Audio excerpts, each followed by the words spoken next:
J'ai toujours été, à titre personnel aussi, pour des raisons d'origine familiale, assez sensible à la cause palestinienne. Et je trouve que c'est important d'être là, particulièrement comme démocrate, pour ne pas, comme centriste, quand je dis démocrate, je veux dire comme centriste, pour ne pas laisser, dans un moment de tension, la cause palestinienne être phagocytée uniquement par des extrémistes d'un côté ou de l'autre, des pro-palestiniens ou des anti-palestiniens fanatiques, il en existe hélas. Je pense que c'est important que les démocrates ou les modérés soient là. C'est vraiment pour ça que je suis là. Vous êtes un pro-européen. Est-ce que c'est finalement au niveau d'État qu'on peut régler ça, ou alors c'est véritablement une puissance politique négociatrice européenne qu'il faut aujourd'hui imaginer et inventer ? Ah, je pense que ça peut être effectivement une raison de développer plus encore l'Europe dans sa puissance économique, dans sa puissance militaire et dans sa puissance politique. Parce que quand vous êtes dans un rapport de force avec, il faut le dire, une disparité de force entre les Israéliens et les Palestiniens, il est clair que les Israéliens n'écouteront que ceux qui peuvent leur imposer quelque chose. Alors pas par la violence, mais ceux qui ont un poids économique ou un poids politique de nature à les faire reculer. Et donc malheureusement aujourd'hui, il n'y a que les États-Unis qui en sont capables et qui sont empêtrés dans leur campagne présidentielle, dans des problèmes d'électorat intérieur. Et de ce point de vue, si l'Union européenne avait un vrai poids politique, elle pourrait imposer une négociation. Je pense que malheureusement, actuellement, elle ne le peut pas parce qu'elle n'est pas assez forte. Quand l'heure du bilan va arriver à Gaza, on redoute le pire.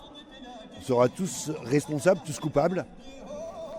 C'est-à-dire que je pense qu'il faudra mettre des mots sur des situations et que actuellement, parce qu'on a peur précisément que certains ne s'emparent de la tragédie vraiment que vit le peuple palestinien à Gaza, on ne met pas les mots. Or, je pense qu'on peut, et certaines instances internationales l'ont dit, utiliser à juste titre et sous un angle juridique le terme de génocide.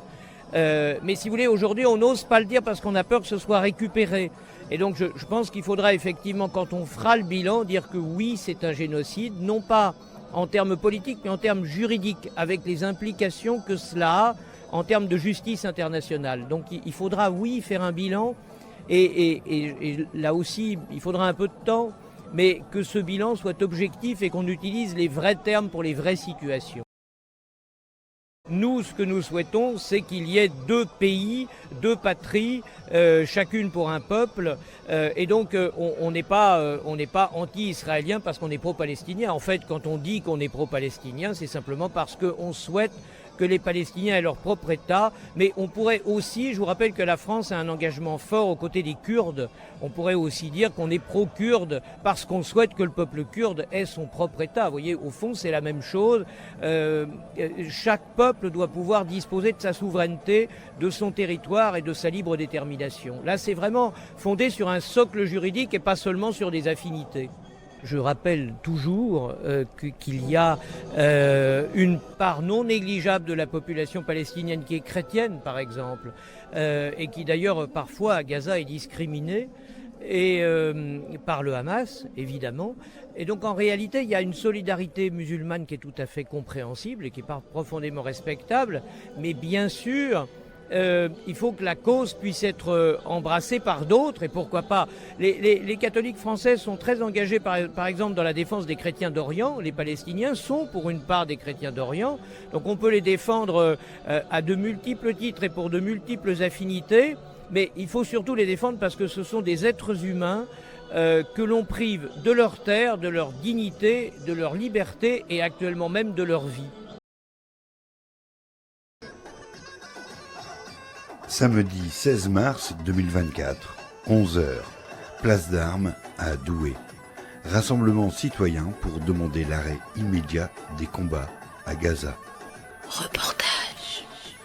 C'est toute la difficulté, on n'en parle pas parce qu'on a peur d'importer ce conflit sur le territoire français. Et je pense que c'est notre devoir d'essayer, les uns et les autres qui sommes engagés dans la vie publique, justement de faire en sorte qu'il y ait une parole française. Et vous voyez là derrière nous, alors on n'a pas l'image, mais il y a un drapeau français. Et c'est un beau signe de fraternité. Et je pense là vraiment qu'il faut que ce soit la communauté nationale française qui peu à peu s'oriente vers une approche qui soit collective. Parce qu'il faut que dans tous les lieux de débat, regardez ce qui s'est passé à Sciences Po, qui est navrant, parce que Sciences Po, c'est l'élite politique de demain, et l'élite politique de demain se déchire d'une façon qui n'est absolument pas démocratique. Donc oui, il faut être capable de porter une parole démocratique sur ce sujet.